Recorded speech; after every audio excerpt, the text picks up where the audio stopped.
Entré al hospital, empapada por la lluvia, con la sangre de mi hija, no la mía, atravesando las mangas de mi blusa. Me temblaban tanto las piernas que apenas podía sostenerme.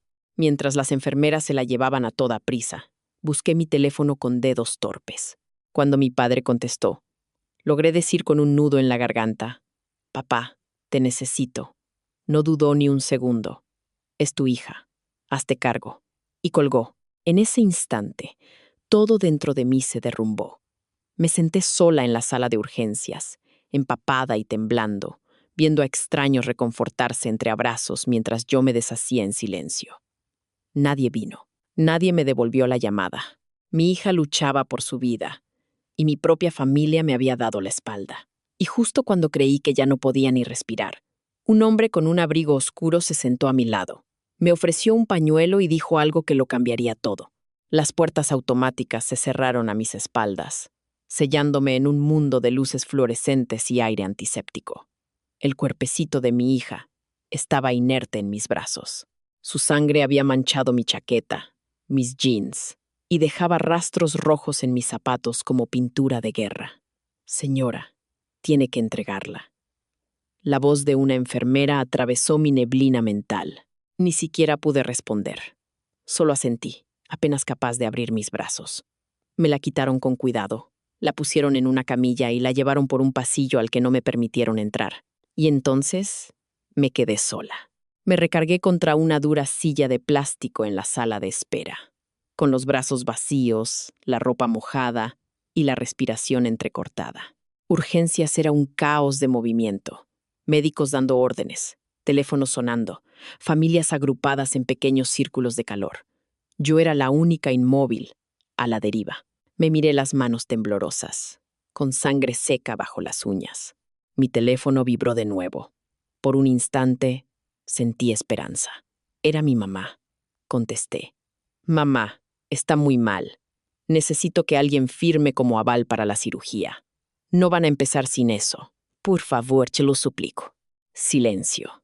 Luego un suspiro tan agudo que me partió en dos. Tú tomaste tus decisiones, Elena. Ese tono plano, frío, como una puerta cerrándose de golpe. Tú te metiste en esto cuando decidiste ser madre soltera. Siempre creíste que no necesitabas a nadie, así que demuéstralo. Colgó. Quise lanzar el teléfono al otro lado de la sala. En lugar de eso, lo puse boca abajo en la silla de al lado, como una lápida para lo que quedaba de la palabra familia. Una enfermera pasó con una tabla de registros. Ni siquiera me miró. Me encogí sobre mí misma. El frío de mi ropa mojada se metía en mis huesos. Cada respiro dolía. Intenté no llorar porque no quería que el mundo me viera rota. Miré de nuevo la sala de espera. Un padre acunaba a su hijo.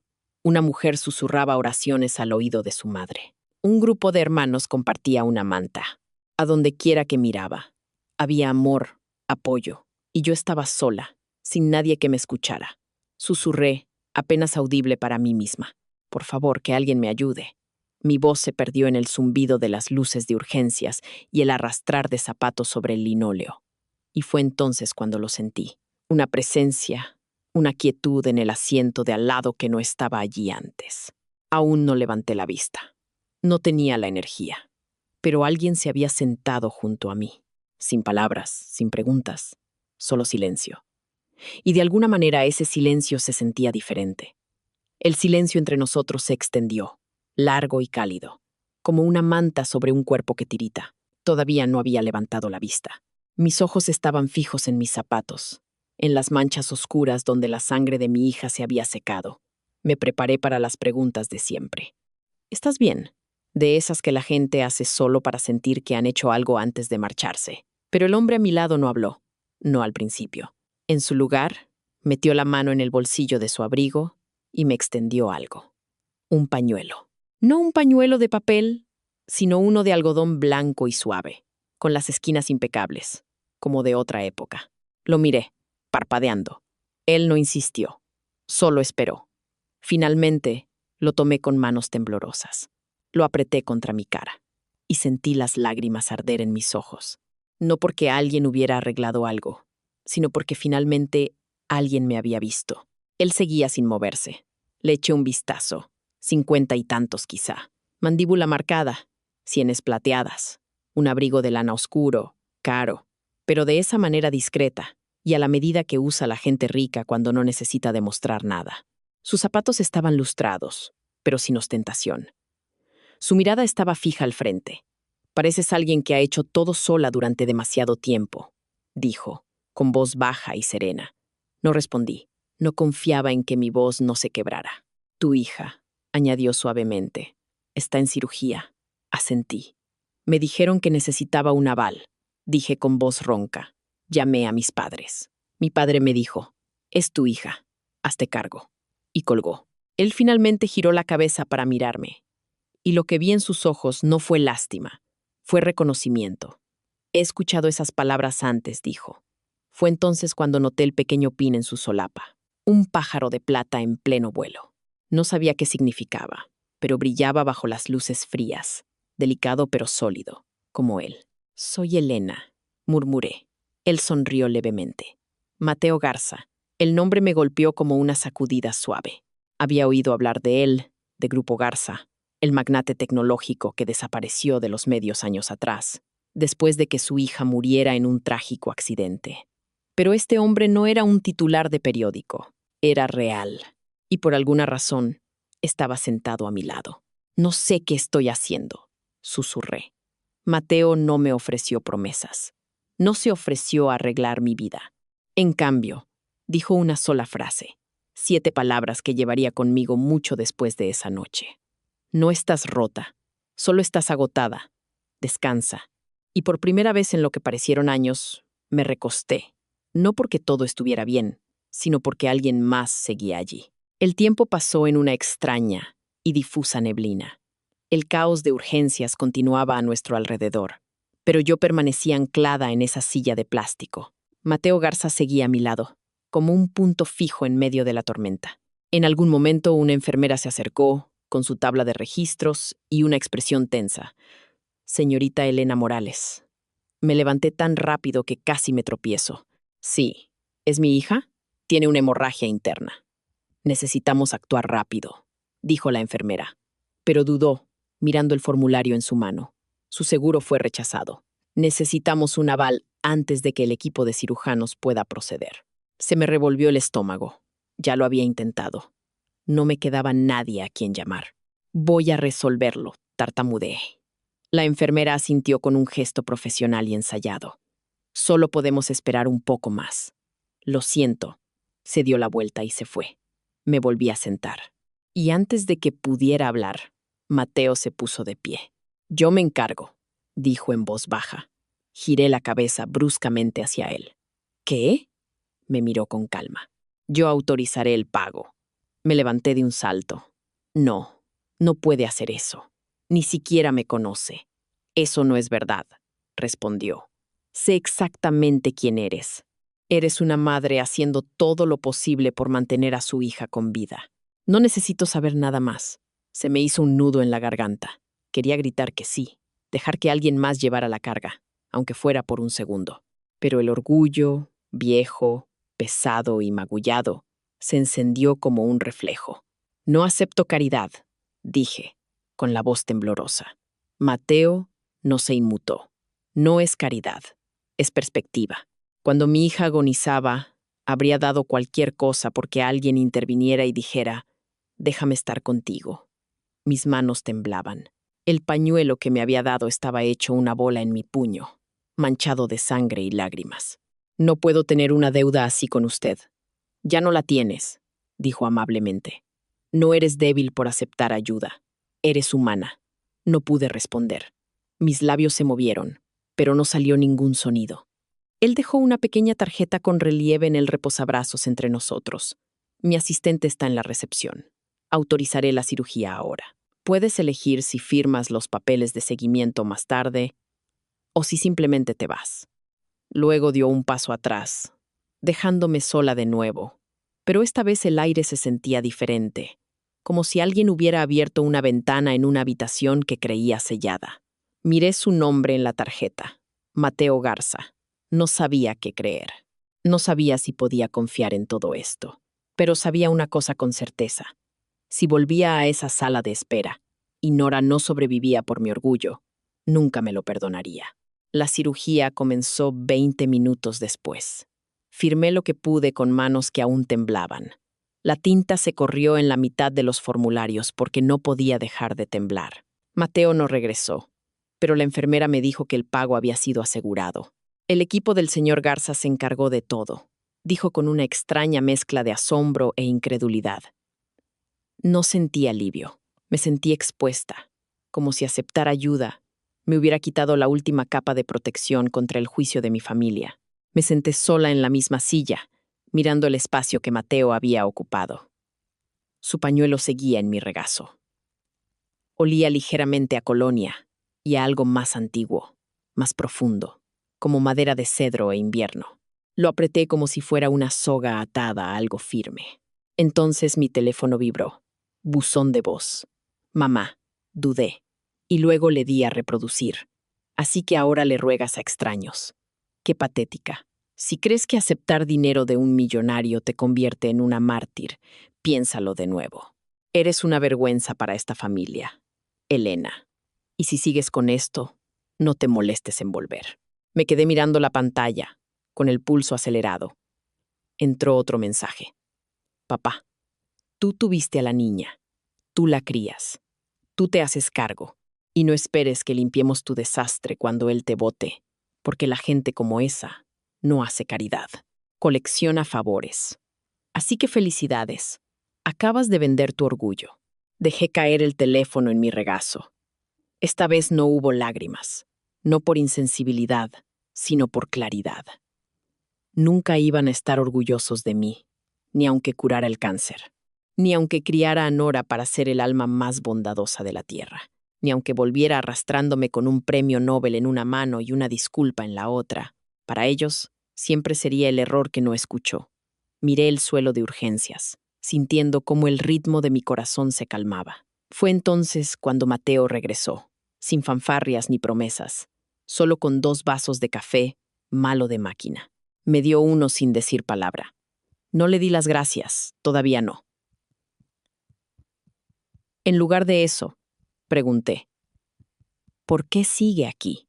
Me miró durante un largo momento y luego dijo, porque recuerdo lo que se sentía estar sentado en esa silla y sentir que nadie vendría. No me presionó. No preguntó por los mensajes de voz ni por los moretones que había ocultado tanto tiempo que ya se sentían parte de mis huesos. Simplemente se sentó a mi lado otra vez, con el vapor del café flotando entre nosotros. Y en ese momento me di cuenta de algo. La amabilidad no siempre es un rescate. A veces es compañía. Y a veces eso es más poderoso que cualquier firma en un cheque. Las horas se mezclaron como la lluvia en un cristal. No sé cuánto tiempo estuve sentada allí.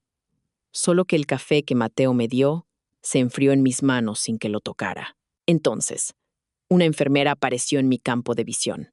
Su rostro era inescrutable, pero su tono era suave. Está estable. Salió de cirugía. Dormirá un rato. Asentí, con la respiración contenida en el pecho, demasiado frágil para celebrar, demasiado expuesta para exhalar.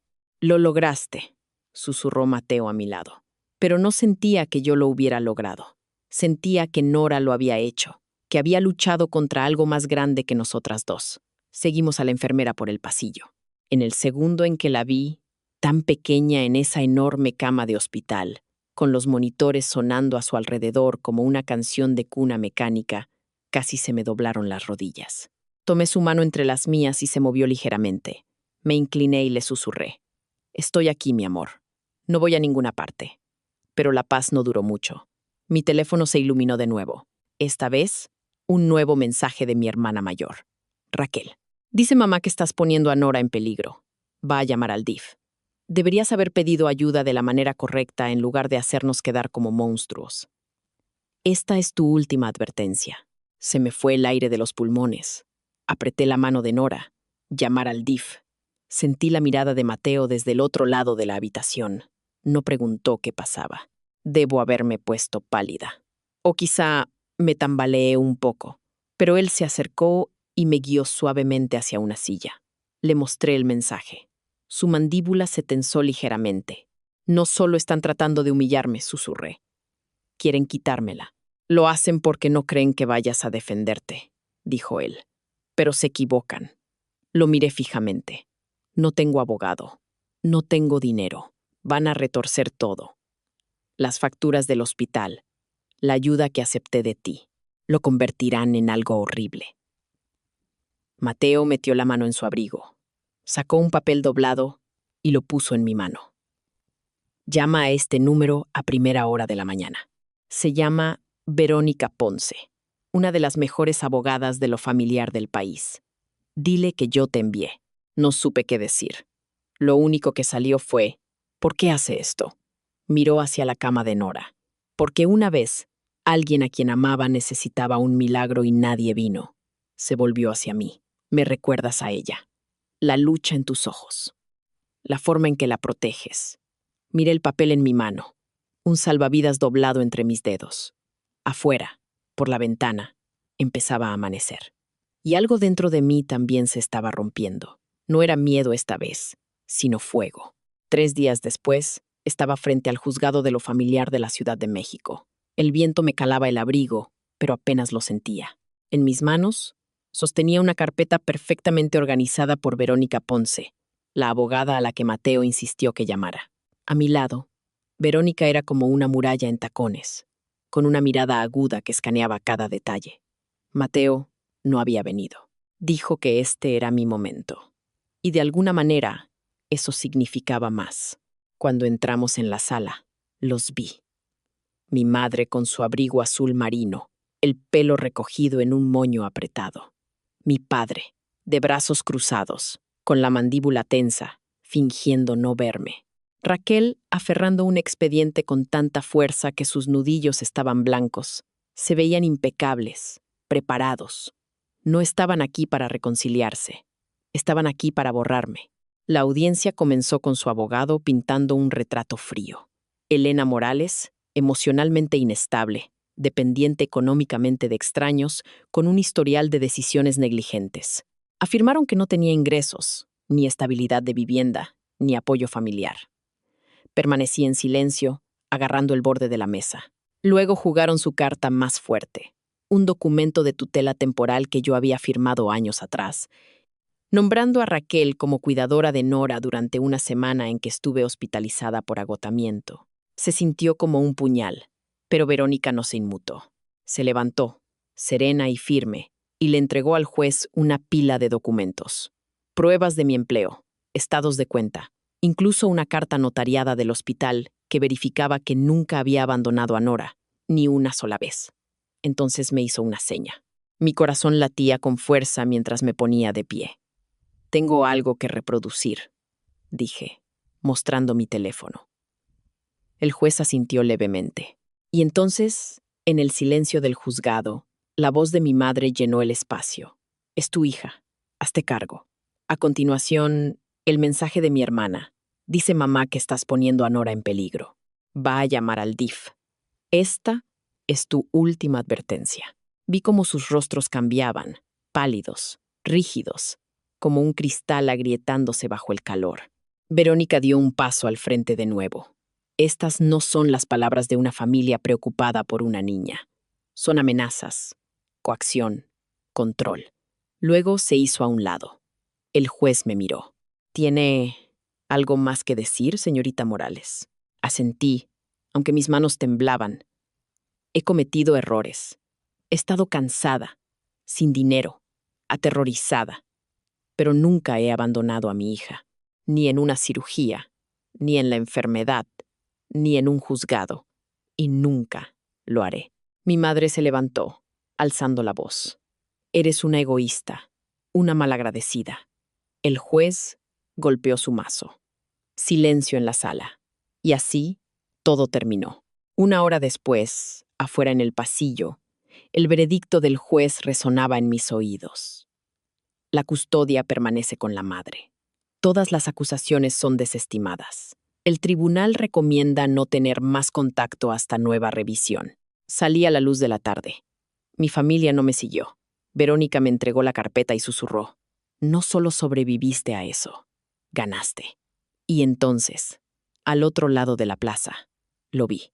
Mateo Garza, sin traje, sin séquito, simplemente de pie, observando en silencio.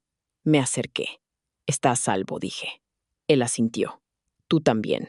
No hubo cámaras ni anuncios, solo un momento de calma entre dos personas que sabían lo que significaba sentarse en la oscuridad y finalmente sentirse visto. Regresamos a casa esa tarde, si es que se le podía llamar así. El departamento era pequeño, en un segundo piso sin elevador, con el suelo desgastado y un calentador que más que calentar, tosía. Pero cuando abrí la puerta y Nora entró, agarrando mi mano más fuerte que nunca, se sintió como un santuario. No más mensajes de voz, no más amenazas, solo silencio y espacio para respirar. Nora miró a su alrededor y sonrió. Ya estamos a salvo, mami. Me arrodillé y le aparté el fleco de la cara. Sí, mi amor, ya estamos a salvo.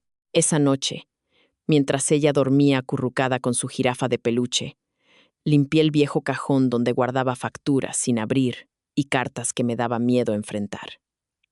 Lo tiré todo en una bolsa de papel. Era hora de dejar ir a los fantasmas.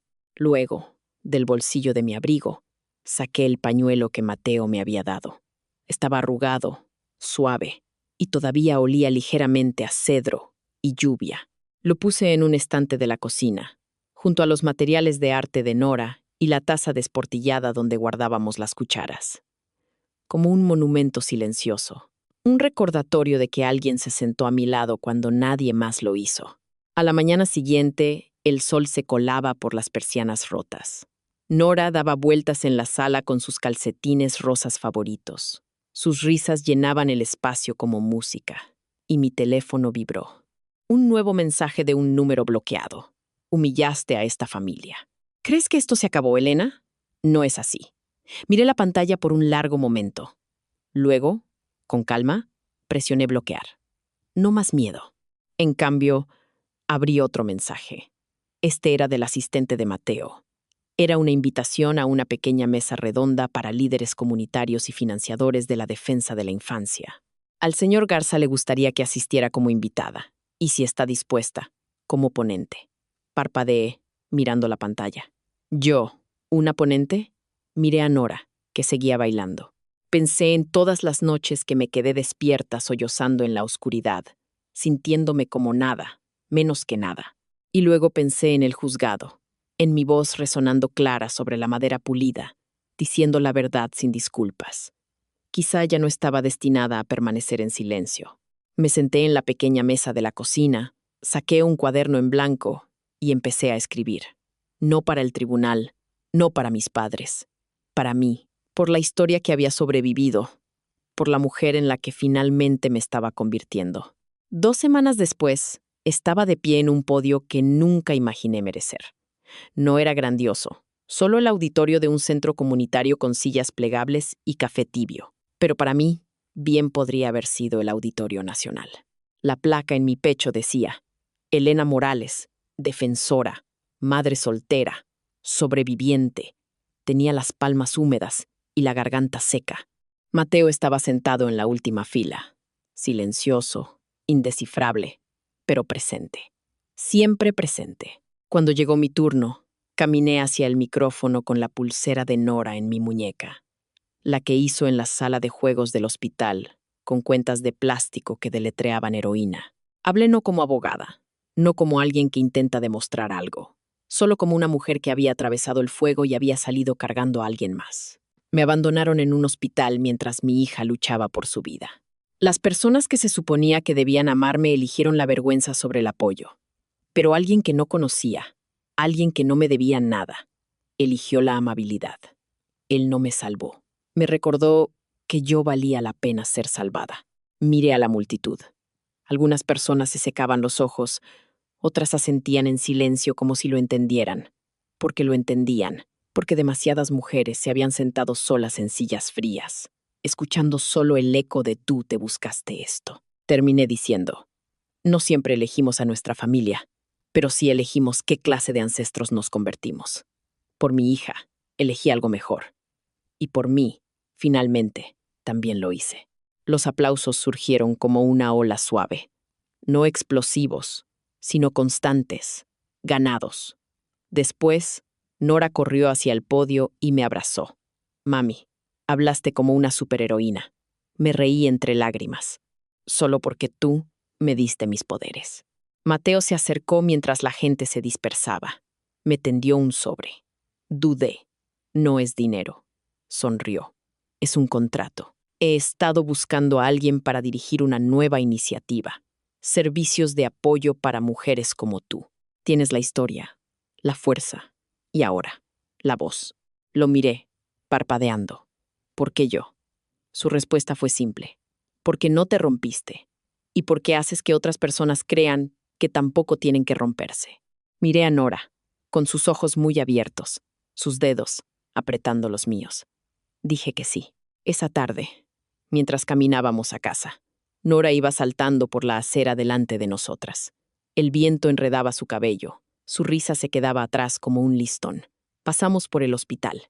Me detuve, no por miedo, sino para marcar el lugar donde todo se había derrumbado y donde todo lo demás había comenzado. Seguimos caminando, dejando atrás los viejos recuerdos y avanzando hacia los nuevos, hacia algo que ya no era solo supervivencia, era una vida.